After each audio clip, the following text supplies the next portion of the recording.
चमत्कारी चक्की की। कोरिया में बहुत साल पहले एक राजा था। उसके पास पत्थर की एक छोटी सी चक्की थी। ये चक्की थी तो बहुत छोटी, पर बड़े काम की थी। और उसकी खास बात ये थी कि उससे जो भी मांगो वो घर घर आती हुई दे देती थी।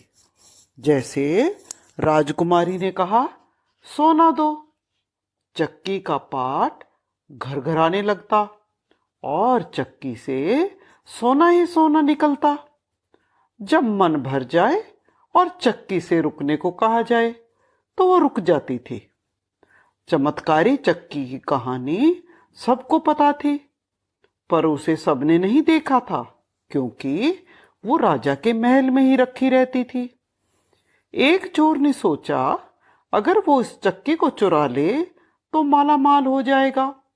बस एक बार हाथ मार ले तो बार बार चोरी करने और पकड़े जाने का डर हमेशा के लिए खत्म हो जाएगा। पर चोर को कैसे पता लगे कि चक्की कहाँ रखी है? उसने वेश बदलकर राजा के दरबारियों के साथ मेलजोल बढ़ाया।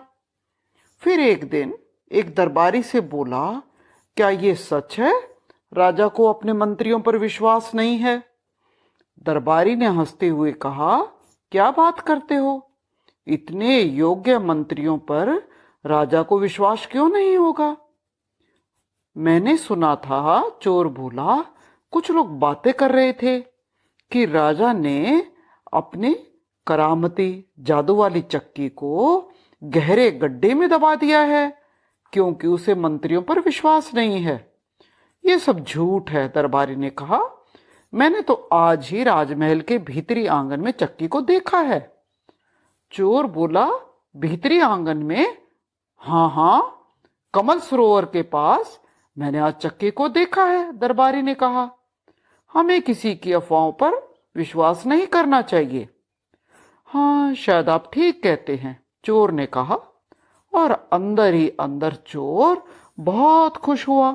चलो, इतनी बात तो पता लगी कि चक्की है कहाँ।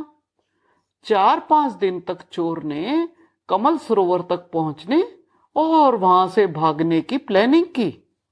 एक रात को घने अंधेरे में राजमहल से चक्की चुराकर बाहर आने में सक्सेसफुल हो गया और जल्दी से अपने घर पहुंचना चाहता था। उसने सोचा, सड़क के रास्ते भागने में बहुत खतरा है, मुझे राजा के सिपाही पकड़ सकते हैं। इसीलिए उसने समुद्र तट पर बंधी एक नाव चुरा ली, चक्की उसमें रखी और उसको रखकर निकल पड़ा। नाव के चप्पू को चलाता हुआ चोर सोच रहा था, अब वो दिन दूर नहीं जब मैं दुनिया का सबसे अमीर आदमी बन जाऊंगा। मैं इस चक्की से बहुत कुछ मांगूंगा और बहुत बड़ा सेठ बन जाऊंगा। फिर वो सोचने लगा, मैं इस चक्की से क्या मांगू जिससे मैं जल्दी से अमीर बन जाऊं।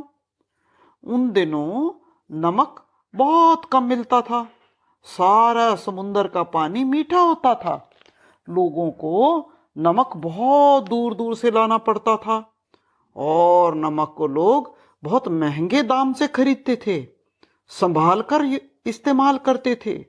अब चोर ने डिसाइड कर लिया कि वो इस चक्की से नमक ही मांगेगा। वो जोश में एकदम चिल्ला उठा, नमक दो, नमक दो, और चक्की तुरंत चलने लगी। उसमें से नमक निकलने लगा। चोर तो खुशी से झूम उठा। वो नाचने लगा और सोचने लगा, सपने बनाने लगा, मैं अब नमक का व्यापार करूंगा। मेरे पास नमक की मंडी होगी, मैं पूरा बाजार खरीद लूंगा और एक दिन तो मैं राजमहल भी खरीद लूंगा। मैं कोरिया का राजा बन जाऊंगा।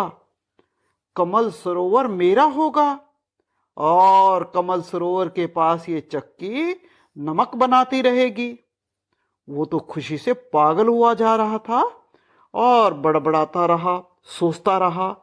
चक्की चलती रही, नमक बनता रहा, नाव में नमक भर गया। नमक के भार से नाव डूब गई। समुंदर के तल में वो चक्की आज भी नमक बना रही है, क्योंकि कोई भी उसको रुकने के लिए नहीं बोल रहा है।